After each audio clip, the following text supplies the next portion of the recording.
देश के जाने माने कथावाचक और बागेश्वर धाम के पीठाधीश्वर धीरेन्द्र कृष्ण शास्त्री हिंदुओं को एक करने के लिए पैदल यात्रा निकालने वाले हैं। पंडित धीरेन्द्र कृष्ण शास्त्री समाज में फैली जाति पाति ऊंच नीच को खत्म करने के लिए 158 किलोमीटर की पैदल यात्रा निकालने वाले हैं। पंडित धीरेन्द्र कृष्ण शास्त्री ने बताया कि वो 21 नवंबर से पैदल यात्रा की शुरुआत करेंगे, जो करीब 158 किलोमीटर चलकर ओरछा में खत्म होगी। पंडित धीरेन्द्र कृष्ण शास्त्री से खास बातचीत की हमारे संवाददाता मनोज सोनी ने।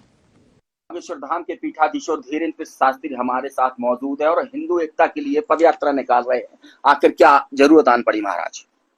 करो या मरो की बारी है, भारत पर संकट बारी है। जो स्थितियां दिख रही हैं बंगाल की, उत्तराखंड की, बहराइच की या बरेली की, ये जो घटनाएं मिली हैं, राम की यात्रा पर पत्थर फेंके गए, रामनवमी पर पत्थर फेंके गए, दुर्गा के पंडालों में आग लगाई गई, माँ दुर्गा के लिए भला बुरा कहा, वह गरबा के समयों पर नाम बदल बदल करके प्रवेश हुए और 35-35 टुकड़े किए गए। कन्हैया दर्जी सबको याद हुआ, कन्हैया लाल दर्जी, जिसको चाकू मार करके एक नृशंस रूप से हत्या की गई। पालघर के संतों के सबको याद ही है।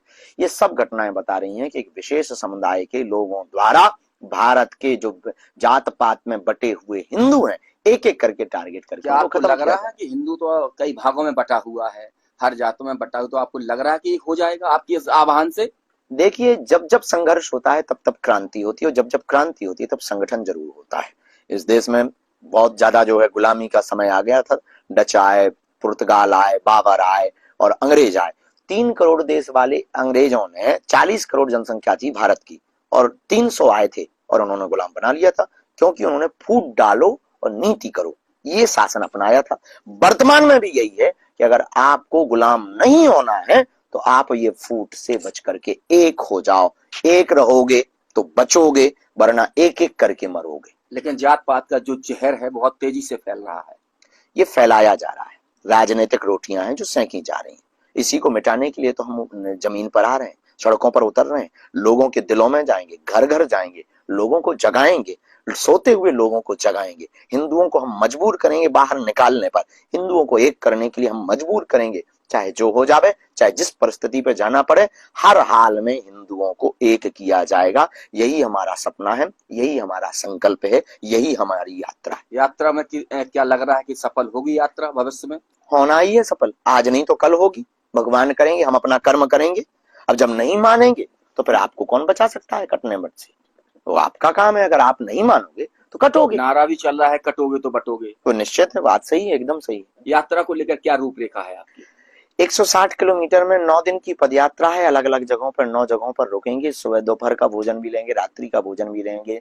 जगह जगह लोगों को जगाने के लिए शपथ दिलवाएंगे। लगभग 1 लाख लोग इस यात्रा में सम्मिलित होंगे। पूरे देश के हिंदू आ रहे हैं, यहाँ तक कि नेपाल के भी कुछ लोगों ने रजिस्ट्रेशन करवाया, तो नेपाल के भी हिंदू इस यात्रा में सम्मिलित होने के लिए आ रहे हैं। ये बड़ी बात है।